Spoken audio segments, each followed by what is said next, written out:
네, 반갑습니다. 반갑습니다. 오늘은 선문 자료 안에 있는 몽산보고 6번째 몽산화상이 고온 상인에게 주신 말씀 이 내용인데요. 저번에 한번 했습니다. 앞에 조금 했는데 그 화두를 들 때 10가지 선병이 드는 것에 대해서 말씀을 드렸죠. 그건 송나라 때 대스님이 이제 정리해 놓은 거예요.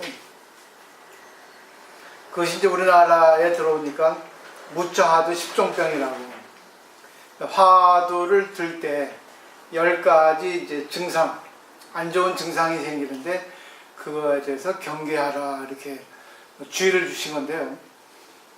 저는 말씀드렸죠. 역설적으로 그런 것이 일어나야지만이 진짜 선의 공부, 화두를 드는 법, 참선하는 올바른 방법이 아닐까.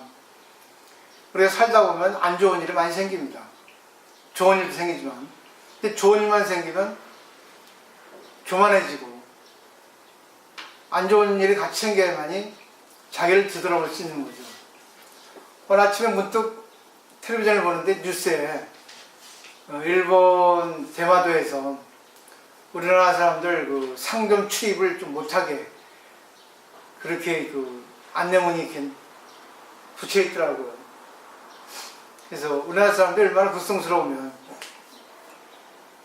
일본 문화가 좋으니까, 일본 문명이 좋으니까 가장 가까운 비자도 없이 갈 수 있는 대마도까지 가서 그 쇼핑 싹쓸이하고 또 한국 사람은 추체를 보냈겠어요.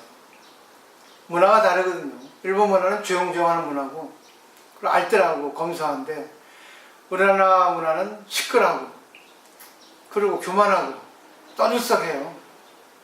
그 민족성입니다. 안 그런 사람도 있지만 대체적으로 보면 그래요. 그러니까 일본에 가서 뭐 패키지 여행이라든가 해보면 꼭 보면은 이제 우리나라 사람이 버글버글해요. 그게 시끌시끌해요. 그러니까 조금 고급 여행을 간다. 우리나라에서 일본으로. 그러면 그 가이드가 우리나라 사람들이 안 가는 명소를 데리고 갑니다. 네, 우리나라 사람들 보면은 눈치를 쭈그리니까 좀 괜찮은 사람들. 그러니까 패키지는 아니죠. 패키지는 다 같이 가야 되니까. 그러니까 개인 여행을 갈 때, 뭐 특히 뭐 한 10명 이하로 10명 정도 되면은 개인 가이드가 하나 붙거든요. 그리고 뭐 개인 여행 부자가 좀 더 들여서 한 2, 3명이 가는데 그 가이드가 붙으면 이제 고급 여행이 될 수 있는 거죠. 그래서 저는 그거를 보고 생각했어요. 일본 사람은 참 너무하다. 그걸 서로 나라 간의 문화 의식 차이니까 그걸 이해를 해야지. 그리고 얼마나 고마워요. 자기네 나라 물건이 좋으니까 찾아주고 팔아주고 좋잖아요. 근데 그때 어느 그 아나운서인지 해설자인지 그렇게 얘기하대요. 난 그 말이 참 마음에 들었습니다. 너무나 우리나라 사람들이 뭉탱이를 팔아주니까 일본 사람이 배가 불렀다고 그러죠. 오지 말래도 오니까 우리나라 사람들이. 제 일입니다. 일본 여행 오는 사람 중에 쇼핑 싹쓸이, 뭐 우리나라도 마찬가지로 중국에서 사가듯이. 그러니까 좋은 게 나쁜 게 같이 있어요. 보면. 우리나라 사람들 보세요. 좀 자제를 하면 좋을 텐데. 일본 문화, 일본 물건이라 하면은 미친 듯이 사대잖아요. 그러면서 일본 욕하고. 일본 좋은 거는 배우고, 일본 안 좋은 거는 안 배워야 되는데, 저도 일본 쪽에 많이 공부를 해서 보면 일본에 배울 게 너무 많아요. 근데 안 배울 것도, 배우면 안 될 것도 많거든요. 근데 내가 보니까 우리나라 사람들이 배워서는 안 되는 일본 문화, 향락적인 거, 태폐적인 것만 먼저 들어오지, 좋은 문화, 사상적인 것은 잘 안 받아들여요. 그것도 그걸 받아들여서 우리나라 사람이 가공을 해가지고 창조를 해야 되는데, 무조건 일본 문화, 뺏기기 급급하죠. 그래 연구 부족이에요. 선진 문화일수록 연구 문화가 활발하거든요. 우리나라 연구 문화, 우리나라도 많이 발전했지만 연구에서는 돈이 많이 들어갑니다. 그만큼 투자를 많이 하죠. 절도 그래요. 신도들이 부처님 가르침을 믿고 스님을 믿고 또 도반을 믿고 하면 불법 삼보의 귀를 분명하면 후원을 많이 합니다. 믿고. 네. 그래야지만이 연구가 왕성해지고 교육이 잘 이루어지거든요. 근데 그렇게 되지 않잖아요. 불과 몇 군데가 있겠습니까? 근데 그런데도 과연 교육이 얼마나 제대로 이루어지고 있는가. 그것도 믿으시죠. 저는 생각을 해봐요. 본인 나름이지만 진짜 선진 문화를 위해서는 보살의 삶을 살기 위해서는 조금 남을 위해 살아야 됩니다. 자기가 뭐예요? 남을 위해서 좀 베풀어야 돼요. 근데 그거는 하든 말든 그건 자기 개인의 자유니까 그건 어쩔 수 없습니다. 다 자기만 생각하잖아요. 자기가 대우받을 정도만 하고 자기가 계산해서 하잖아요. 그렇지만 안 그런 사람이 많이 있거든요. 저는 오늘 아침에 텔레비전 문득 보면서 그런 걸 느꼈어요. 참 부끄럽죠. 그런 말이 있습니다. 좋은 사람일수록 자기 멋대로 하지 못합니다. 인간하고 동물하고 다른 점이 뭔지 아십니까? 근데 동물도 뛰어난 동물은 남을 위해서 자기를 희생하더라고요. 가끔 텔레비전 보면. 인간하고 동물이 다른 점은 동물은 남을 생각하지 못하거든요. 인간은 남을 생각합니다. 좋은 사람일수록 자기 아픔을 감수하고 남의 아픔에 공감해주고 남의 힘든 일을 도와줍니다. 그렇지만 좋은 사람이 아닌 사람은 상처받기 싫어서 관계를 안 하려고 모른 척해요. 왜? 관계에는 반드시 상처가 따라오게 돼 있거든요. 그리고 자기 손해가 따라오게 돼 있어요. 그걸 알기 때문에 대부분 사람들은 그냥 알량하게 겉으로만 관계하는 거예요. 처세술로만. 근데 그거는 시간이 지나면 벗겨져요. 진실로 이렇게 할 수 있는 그것을 얘기하는 게 바로 불교입니다. 이게 바로 보살의 삶이죠. 오늘 공부할 이 참선이라는 것도 한 잘 배우시면 인간의 공통 부모는 다 부처님이고 생명을 가진 생명의 존귀함을 가지고 있는 그런 생명체라는 거예요. 나의 생명이 중요하면 남의 생명에 대해서 존귀할 수 있고 또 남의 생명에 대해서도 조금 자기처럼 해줄 수 있는 그런 마음을 길러라 하는 건데 그 방법론이에요. 그래서 오늘 교재 195쪽에 보도록 하겠습니다. 화두를 들 때, 참선을 할 때 잠이 오기도 하고 그리고 참선을 하면은 우리 마음에 여러 가지 망상 번뇌들을 누르거든요. 누르지 않아도 저절로 이게 보면은 가라앉게 돼 있어요. 우리가 흙탕물을 가만히 이렇게 내버려 두면 그 흙탕물들이 가라앉아서 침전돼서 우리가 맑은 물만 남죠. 우리의 마음도 가만히 아무것도 하지 않고 멍하니 가만히 이렇게 앉아있으면 또 화두를 들고 하나의 대상에 집중하고 있으면 마음이 가라앉아요. 근데 그때 나타나는 현상, 증상이 어떨 때는 불안하기도 하고 어떨 때는 그냥 초조하기도 하고 어떨 때는 너무 아무 생각이 안 나니까 혼침, 멍하기도 합니다. 그 두 가지 증상이 혼침 도구예요. 그러다 보니까 졸리기도 하고 그러다 보니까 자기 마음을 조절 못해서 깍깍증이 납니다. 그래서 막 뛰쳐나오고 싶고 얼굴에 상기병이 올라요. 열이 나고 그렇습니다. 1분도 못 앉아 있는 거예요. 그러니까 숨이 펄떡펄떡 되고 숨소리가 가파지고 그러다 보니까 막 움직이고 자기 행동을 합니다. 참선을 하다 보면 그런 현상들이 많이 생겨요. 그래서 그럴 때 화두를 들라 또 졸리면 밖에 나가서 세수도 하고 그런 내용들이었죠. 그리고 다음 페이지 196쪽에 보시면 미혹한 채 깨달아지기를 기다리지 말고 다만 움직이거나 고요하거나 간에 끊어짐이 없이 공부해야 한다. 그러니까 우리가 미혹합니다. 미혹한다는 것은 내가 지금 어떤 문제에 직면했을 때 그 문제가 풀어지지 않아요. 문제가 풀어지는 것은 때가 돼야 됩니다. 머리로 풀어지는 것은 없습니다. 그렇기 때문에 공부하는 거, 화두를 들 때, 기도할 때에도 그냥 기도에 집중하고 화두에 집중하고 술에 집중할 뿐이지 거기서 뭔가를 바라지 않고 그냥 고민과 하나가 되라는 그런 말일 겁니다. 그렇기 때문에 뭐 고요하거나 움직여라 할 때 끊임없이 끊어짐이 없이 간단 없이 결국은 뭐예요? 내가 지금 뭘 하고 있다는 것만 대해서 집중하라 그거죠. 삼매라는 거죠. 우리 옛날에 독서 삼매경이라고 학창시절 때 아실 거예요. 영화를 보면 영화에 집중하고 또 티 브레이크 타임이라고 차를 마실 때는 차를 마시는 것만 집중하고 밥을 먹을 때는 밥을 먹는 것만 집중하라.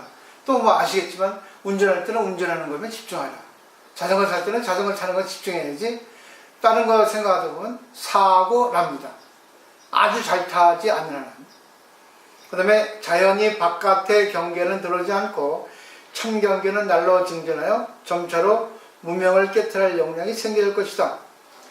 바깥 경계가 들어오지 않는다는 것은 인간은 인연관계, 유대관계를 가지기 때문에 자기가 어떤 마음이 일어나는 것은 상대하고 관계를 가질 때, 어떤 문제를 일으켰을 때, 어느 사건이 생겼을 때 바깥에 마음이 달리거든요. 그렇지만 그거를 안으로 갖고 오면 바깥의 경계는 없어지고 모든 걸 자기 마음의 문제로서 받아들이게 됩니다. 저 오늘 책을 읽었는데 책 속에 그런 내용이 있더라고요. 20대 처녀가 교통사고를 당했어요. 근데 공교롭게 조금 중상을 입어서 오른쪽 다리를 잘라야 할 그런 상태가 됐대요. 그래서 오른쪽 다리를 절단했답니다. 그래서 이제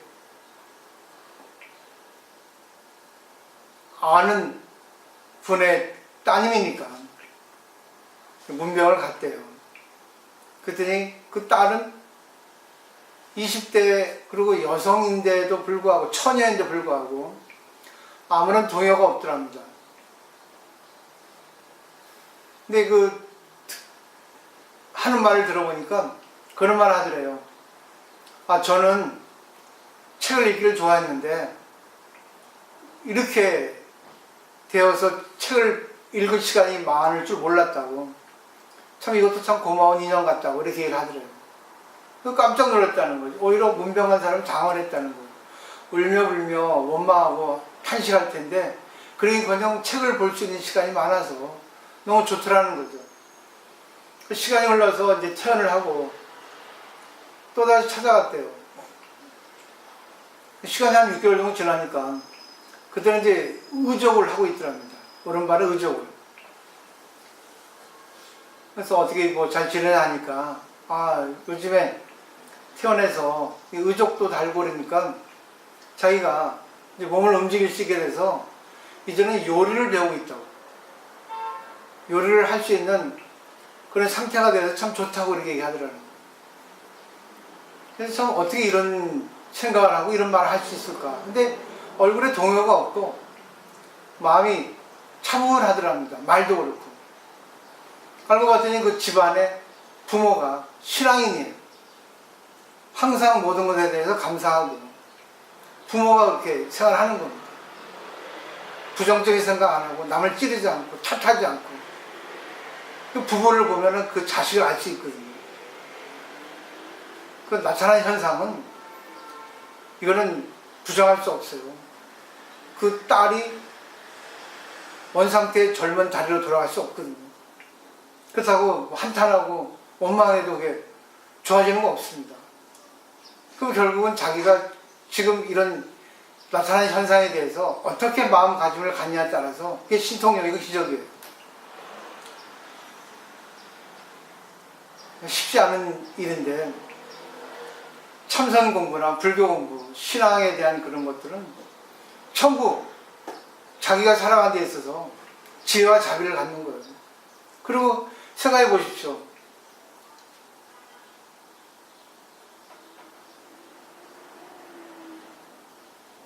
자기가 그렇게 당했는데 상대가 아무리 위로를 한들, 아무리 이렇게 좋은 말을 해줘도 본인이 그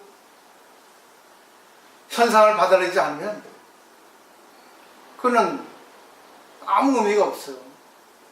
항상 자기 입장이 되면 내 경우 당해봐. 당신은 내 입장이 돼봤어? 이러거든요. 그거는 받아들이지 못한다는 거예요. 내가 받아들여야 되거든요. 내 일에 대해서는 내가 받아들여야 됩니다. 그걸 잘 생각을 해보시면 좋을 것 같아요. 저도 생각해봤어요. 아, 이거 과정이구나, 모든 게. 아, 진짜 이래서 기도를 할 수 있었구나. 야, 이래서 내가 내 자신을 되돌아볼 수 있구나. 그래서 당연한 것에 대해서 감사를 할 수 있게 된 거야. 아, 이렇게 된 지금 상태에 내가 할 수 있는 게 무엇인가. 아, 내가 좋아하는 것만 좀 해왔는데 이제는 내가 좋아하는 거 아닌, 내가 물론 그다지 좋아하지 않던 것에 대해서도 지금 좋아지게 돼 있지 않느냐. 그래서 제가 지나온 걸 살펴봤어요. 전 제가 하고 싶은 대로 다 하고 살아왔어요. 여자도 내가 좋아하는 거 같이 해주면 좋아하고, 예를 들면 내가 운동을 좋아하면 운동하는 여자를 좋아하고, 자전거를 내가 좋아하면 자전거 타는 여자를 좋아하고, 공부를 잘하면 공부를 좋아하면 공부를 잘하는 여자를 좋아하고, 센스가 있는 여자를 좋아하고. 근데 전부 다 오래 못 갔어요. 내가 좋아하는 걸 같이 해주는 여자가 좋았는데 오래 가지 못한 이유는 결국 이기적인 거죠. 내가 좋은 사람이 아니어서 오래 못 간 거예요. 내가 무리하게 내 요구만 한 거죠. 지금 뒤돌아보니까 그래요. 아, 나하고 상대는 다르구나. 근데 나는 좋은 사람이 아니었구나. 나에게만 맞춰달라고 바랬지 않나. 내가 이제는 되도록이면 맞춰줘야 되겠구나. 머리로는 알고 있는데 안 되죠. 교만하니까. 저희 오늘 감상이에요. 아침에. 어제부터 그런 생각 쭉 들더라고요. 계속 또 나이를 먹다 보니까 여기저기 이제 아픈 데가 이렇게 빈발하게 나오게 되고, 또 눈도 계속 아프게 되고 그러니까 짜증이 나고 그랬어요. 근데 그 짜증 낼 게 아니라 당연한 거야. 노화 현상이 일어나니까. 그리고 그때그때 맞게 내가 생활하면 될 거 아니냐. 내가 하는 것에 대해서 좋아하면 되겠다. 그럼 졸리면 자고, 아프면 잠 쉬고, 몸이 괜찮으면 공부하고, 운동하고, 기도하고. 그러다 보니까 이제는 기도하는 게 좋아진 거예요. 내가 한 30년 전에도 한 2시간씩 우리 범어사 정관생이 주재할 때 1년 동안을 이제 24시간 기도를 로테이션해서 했거든요. 그러니까 1시간씩 2시간씩 대웅전 가가지고 관세음보살 점검만 했어요. 밤새 24시간 동안. 그 덕분이에요. 야, 그때는 그게 얼마나 힘들었는지 생각해보세요. 1시간 동안 관세음보살, 그리고 또 다른 스님이 일 있으면 그 스님까지 대신해서 몰아서 하는 것도 있거든요. 어쩔 때는 3시간, 4시간 할 때도 있어요. 실제 일이 있을 때는. 서로 이제 형편을 봐주는 거죠. 그때는 너무나 힘들었어요. 근데 하다 보니까 그것도 탄력이 붙더라고요. 근데 지금 제가 기도를 할 때 강사는 기도가 쉽지 않거든요. 왜? 너무 이론이 많으니까. 근데 이제는 기도가 좋아진 거예요. 공부보다도. 더 쉬워진 거예요. 왜? 오직 내가 정신을 집중하니까. 관세음보살 하다 보니까 관세음보살하도 별 생각은 다 납니다. 근데 하다 보면 오직 관세음보살, 자나깨나 관세음이에요. 그럴 때가 있으니까 삼매죠. 공부도 마찬가지죠. 저는 그거를 여기서 얘기하고 있지 않나. 물론 이건 참선에 대한 내용이지만 참선은 어떤 방법을 통해서도 일단은 삼매만 되면 됩니다. 일단. 근데 삼매가 어느 정도의 수준으로 되는가, 그것도 문제죠. 그렇기 때문에 자기가 공부하면서 나타난 현상을 서로 교류하는 것 중요해요. 그렇기 때문에 선지식이 필요하고 또 숙달자가 필요한 겁니다. 지도자가. 그 다음에 보세요. 그래서 참경계라는 것은 자기에게 문제를 받는 거예요. 오직 자기의 마음의 문제라고 생각하는 거죠. 그래서 역량이 충실해지면 의심 덩어리가 깨지고 무명이 깨질 것이며, 무명이 깨지면 그 미묘한 도를 보게 될 것이다. 그러니까 참선자 의단 동로라고 제가 축원하잖아요. 기도 끝날 때쯤에 의단, 의심 덩어리 홀로 나오는 겁니다. 의심 덩어리만 딱 커지는 거예요. 활 쏠 때도 그 궁술이라는 것이 있거든요. 그 책에 보면은 참 집중하는 것이 참 중요하게 나와 있어요. 우리가 뭔가에 골똘하다 보면 그 눈덩이처럼 불어나가지고 커집니다. 활 쏠 때도 관역이 커집니다. 관역이 와서 여기 쏴주세요 한대요. 그 때문에 의심을 크게 일으켜라. 그럼 무명이 깨진다는 거죠. 왜? 의심이 커지니까 무명이 있을 장소가 없거든요. 무명이 깨지면 그 미묘한 도를 보게 될 것이다. 결국 무명이 있는데 무명에 대해서 생각하지 않는다. 그 무명이란 뭐냐면 인연도리에 있어서 모든 게 자기로 받아들이는데 남 탓으로 하면 문제가 되는 거예요. 이거는 뭐 공식입니다. 아니 진리입니다. 근데 보면 남 딴지 걸고 남 탓하고 불평불만하고 그런 사람들은 오래 못 가요. 근데 그러다가 또 공부를 하게 계속 하다 보면 그게 또 달라질 경우가 있거든요. 이게 재무사에 나와 있습니다. 그래서 자기를 바꾸지 않으면 공부를 오래 못 합니다. 그 다음에 우리 참선의 오묘한 점은 또렷함에 있다 그랬어요. 영리하다면 먼저 공안을 챙겨 바른 의심이 있거든 도리어 조급하지 않고 느슨하지도 않게 화두를 들어 정밀하게 광명을 돌이켜 스스로 살펴보아라. 이렇게 하면 쉽게 큰 깨달음을 얻어 몸과 마음이 안락해질 것이다. 참선은 두 개예요. 묵조선, 간화선. 묵조선은 그냥 마음을 텅 비게 내려놓는 겁니다. 부처님이 전형적인 공부 방법이었죠. 근데 그게 너무 어려우니까 졸음이 오거든요. 그래서 송나라 때, 뭐 조주신부터 장나라 때 화두를 드는 것을 이제 창안해낸 거예요. 화두를 든다는 것은 하나의 대상에 집중하는 겁니다. 성성 또렷또렷하게 꿰뚫어 보는 겁니다. 하나의 문제에 그냥 뭐예요. 골똘하게 생각하는 거예요. 그렇기 때문에 머리가 영리하면 공안을 챙기는 거예요. 그래서 바른 의심이 난다는 거죠. 공안을 챙긴다는 것은 왜 조지신 무자를 들라 했는가? 왜 무은가? 계속 머리로 자기가 천창하는 겁니다. 그리고 분석하는 겁니다. 근데 머리가 좋은 사람은 분석이 돼요. 근데 분석이 되면 그 끝나는 게 아니라 거기서 마음이 안정돼야 돼요. 거기서 답이 나와야 되는데 그 답을 내지 못하는 분들의 특징이 영리한 사람의 특징입니다. 그래가지고 자기가 그걸 갖다가 감당 못하고 이론으로만. 그리고 뭐예요? 조급해집니다. 그리고 뭐예요? 경망해집니다. 말이 많아집니다. 근데 영리하고 화두를 잘 들고 그걸 타파해놓으면 진짜 제대로 타파한 사람은 마음에 여유가 생겨요. 그러니까 지혜에서 들어가나 선정에 들어가나 같습니다. 입구는.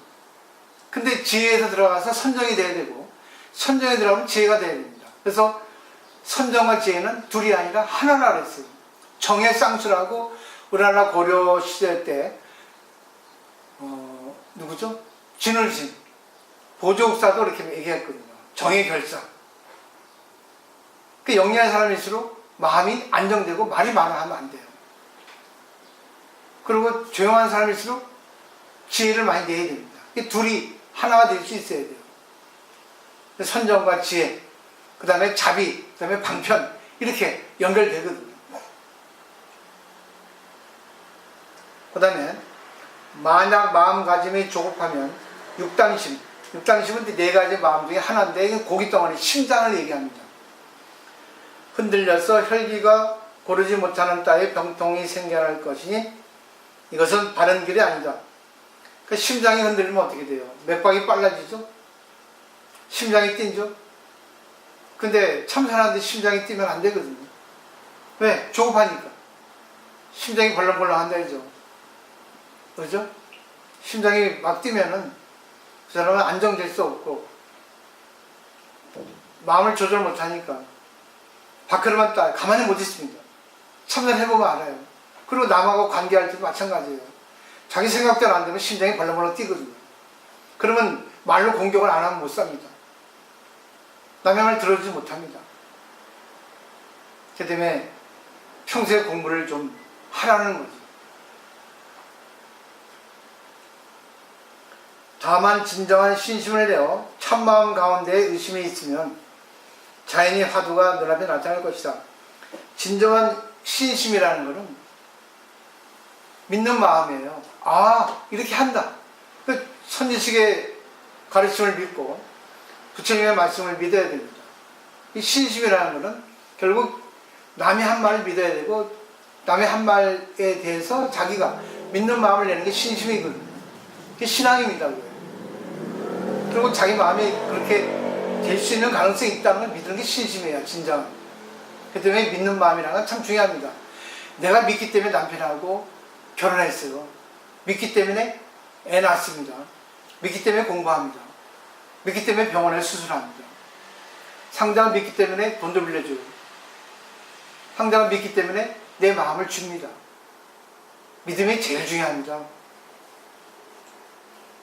그래서 이 참마음 가운데, 진실한 마음 가운데 신심이 있으면 화두는 저절로 나타난다는 거예요. 지금 화두에 대한 얘기니까 화두에 이제 결론을 내보면 화두를 받으면 근데 그거를 떠나서 내가 어떤 문제거리가 생기면 문제에 대해서 좋다 나쁘다 놓지 말고 받아들이라는 겁니다.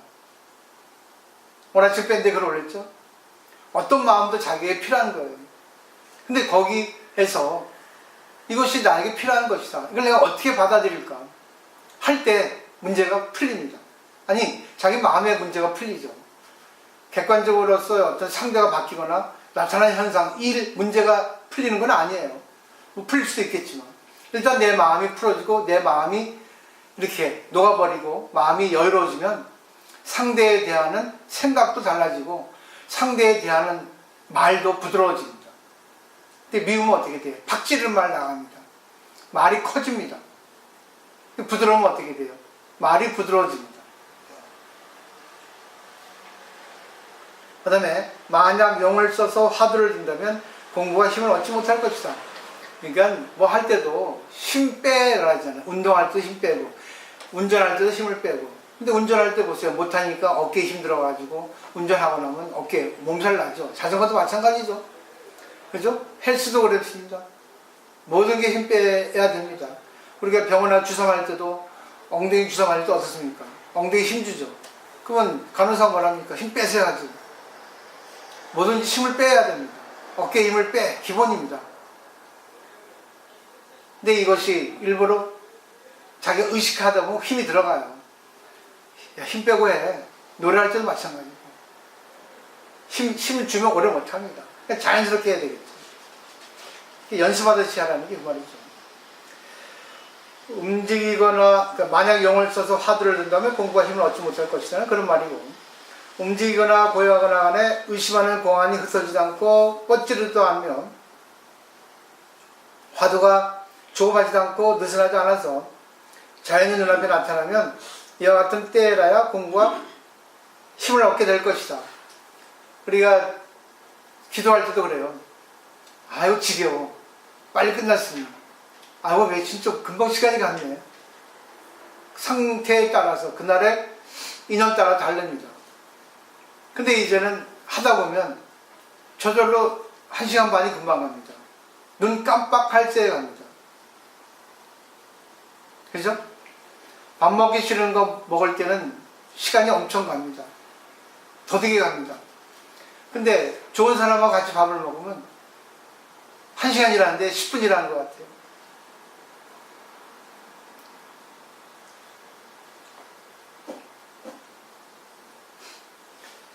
그래서 항상 평소에 내가 그런 습관을 들이시라는 겁니다. 좋아도 해서는 안 될 때가 있고 싫어도 해야 될 때가 있거든요. 좋은 사람과 관계 해서는 안 될 때가 있고 싫은 사람과 관계해야 할 때가 있습니다. 그때 그냥 좋다 싫다 나에게 이익이라 손해되는 것을 놓고 관계를 해보라는 거죠. 그러면 이와 같은 때라야 공부가 힘을 얻게 될 것이다. 이 경계를 보호하고 지켜서 언제나 이어지게 하되 자선 중에 다시 선정의 힘을 보태어 서로 돕는 데 묘가 있다. 그래서 자선 중에 선정의 힘을 보태라는 거. 지금 여기서는 화두를 드는 거니까 지혜입니다. 머리로 이렇게 굴리고 저리 굴리고. 그러니까 제가 말씀드렸잖아요. 10가지 선병에 대해서 인정하라 그러죠. 그런 선병이 나와야지만이 그게 사실은 화두를 드는 제대로의 방법이라는 겁니다. 근데 거기서 끝나고 선정이 안 나오면 그는 병이에요. 근데 거기서 조금 더 내가 애를 쓰면 조금 더 내가 힘들어도 하게 되다 보면 마음이 안정됩니다. 마음이 여유로워져요. 마음이 편안해집니다. 이게 선정입니다. 마음이 동요 없어집니다. 그래서 어느 쪽으로 들어가도 관계없어요. 자기가 자기를 볼 때 어느 쪽으로 들어가는 게 좋겠다 하는 생각을 해보고 그때그때 따라 나타난 그런 상태를 한번 잘 분석해 볼 필요가 있습니다. 왜 우리는 좀 경지가 어느 정도 올라가지 않았기 때문에 늘 분석하는 그런 습관을 들이는 게 좋습니다. 자기를 볼 수 있어야 돼요. 제3의 자기가. 또 하나의 자기가 대화를 하고 또 하나의 자기가 자기를 보고 그 다음에 호련히 잿돌 맞듯이 맷돌 맞듯이 마음 갈 길이 한번 끊어지면 이내 크게 깨닫게 될 것이니 잿돌 맞듯 맷돌 맞듯 축차합차이라고 하거든요. 딱 부합이 맞는다는 거예요. 상대하고 나하고 한마음이 되면 어떻습니까? 씩 웃죠? 공부도 했습니다. 그럼 모든 게 다 끊어져요. 그게 인연입니다. 실현 인연이 온다는 거는 지금 오고 있어요. 아니 왔어요. 자기가 못 느낄 뿐이지. 왜? 욕심 때문에. 상대를 바꾸려고. 자기 이익을 먼저 내려고. 그러니까 자기는 좋은 사람이 아닌 거예요. 근데 자기는 좋은 사람입니다. 왜? 내가 남편을 모시고 자식을 키우고 시어머니를 모시고 좋은 사람이니까 하는 거예요. 쉽지 않아요. 남을 돌보는 거. 이 세상은 관계 속에 살아가죠. 근데 잘 보십시오. 그래도 관계 속에서 싫고 좋은 게 있잖아요. 근데 다 감당하잖아요. 자기 마음속에서 좋다 싫다 하는 것도 있지만 그걸 자기가 감수하면서 아픔을 감내하면서 하고 있잖아요. 근데 자기가 상대하고 비교해 봤을 때 못하니까 문제가 생기는 겁니다. 근데 내가 상대보다 나을 수 있는 때가 있고 상대보다 못할 때가 있어요. 전부 다 인연이기 때문에. 나보다 수준 높은 사람한테는 내가 상대가 안 됩니다. 하지만 나보다 못한 사람한테는 상대가 되거든요. 더 낫거든요. 그래서 그렇기 때문에 여기도 비교, 저기도 비교해보고 거기서 아 이거는 내가 부족하구나, 이거는 낫구나, 그런 걸 갖다 자기가 잘 분석할 수 있고 거기서 자기가 조절할 수 있는 힘이 있어야 돼요. 그게 못하니까 질투하고 그게 못하니까 교만해지는 거예요. 자기를 인정하지 못하니까. 그 다음에 딱 떨어질 때 깨닫게 된댔죠. 그리고 깨닫고 나서 다시 깨달은 뒤에 이를 물으라.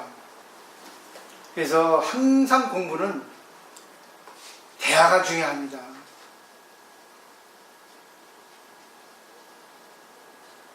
그래서 옛날부터의 그 불교의 공부 방식은 1:1 관계입니다. 과외 수업이에요. 그래서 제가 얼마 전에는 그랬잖아요. 항상 여쭤보고 어떤 감상이 나왔냐고 여쭤보죠. 근데 도중에 그만했어요. 네. 그냥 내가 듣는 것만 갖고는 부족하거든요. 서로 이렇게 문답을 해야 되거든요. 그러다 보면 상대가 자기가 한 것에 대해서 기분 좋으면 되는데 상대가 인정 안 해주면 기분 나쁘거든요. 그걸 내가 안 하잖아요, 이제. 아직은 그 때가 안 된다고 생각했거든요. 다시 하고 싶어요. 근데 그 때가 될 때가 어느 때면 자기를 봐야 돼요. 자기가 잘못했다는 거, 자기가 부족하다는 걸 알 때, 그때 이제 엄청 탄력이 붙습니다. 제가 일본에 공부할 때는 절에서 법사를 하면은요, 다 자기 잘못을 이렇게 얘기를 해요. 내가 어저께 남편하고 관계했는데, 내가 공부한 거 잘 못했습니다. 자기 잘난 척하는 게 아니라. 오늘 자식하고 관계했는데, 이런 마음이 났어요. 그러면 그 나머지 사람 들어줍니다. 그랬어요? 자기 부족한 점을 얘기해야지만 자기는 공부가 돼요. 근데 제가 볼 때 그런 사람은 거의 없어. 100명이면 1명 있을까 말까 하더라고. 나는 항상 그런 내 잘못을 얘기해요. 그때 우습게 하더라고. 자, 한번 정리를 해보십시오. 진짜 시간이 돼서, 인연이 돼서 공부하러 오셨잖아. 저는 그거를 바라요. 자신의 성장, 자신의 부처님이 원하는 거를 할 수 있게 되기까지 내가 어떻게 해야 되겠는가? 내가 부족하다 생각해야 돼. 내가 뛰어난 것도 있지만 남보다 부족한 거 많거든요. 그죠? 근데 그거는 인정하지 않잖아요. 남보다 뛰어난 것만 얘기하려 하잖아. 그때 상대가 말을 안 해도 웃을 겁니다. 요즘 세상에 뭐합니까? 아무리 자기 피할시더라도 잘난 척 많이 하지 마세요. 그 모습 보기 안 좋으니까 그러잖아. 잘난 척 하지 않아도 잘난 사람 많아요. 오히려 잘난 척 안 하고 그냥 은근히 빛을 발했을 때 그 사람은 많은 사람이 존경합니다. 그리고 의지합니다. 그리고 그 사람에게 내 마음을 털어놓고 싶어요. 이게 참선 아닐까? 저는 생각을 해봐요. 그죠? 오늘 대충 정리가 되죠? 그러니까 꼭 묻자도 그만 들라는 거 아닙니다. 어떤 문제가 발생했을 때 문제가 무엇인가? 이 문제가 왜 생겼지? 이겠지? 계속 그거를 갖다 골똘히 한번 천천해보라는 거예요. 분석해보라는 겁니다. 그러면 상대에게도 원인이 있고 나에게도 원인이 있고 나의 마음이 어떤 거고 이런 것도 저런 거 다 나오거든요. 그때 뭐예요? 진실로 자기 마음, 진실로 나에게 문제가 있었구나 이렇게 결론이 났을 때 무명은 없어지고 번뇌는 없어지고 헐떡거림, 초조, 안달, 원망, 탄식은 없어지는 거예요. 그게 진실한 마음이 나오는 거잖아요. 그래서 저는 항상 그래서 항상 분석합니다. 근데 지금까지는 그 결론을 못 냈지. 남 탓을만 했지. 나타난 현상은 좋든 나쁘든 전부 나에게 문제가 있는 거예요. 왜? 내가 그 사람하고 인연이기 때문에. 나하고 인연이 없었으면 문제가 나오지 않습니다. 그죠? 내가 그걸 겪을 필요가 뭐 있어. 그렇게 생각해야지만 진짜 불교 중에 불교입니다. 마치겠습니다.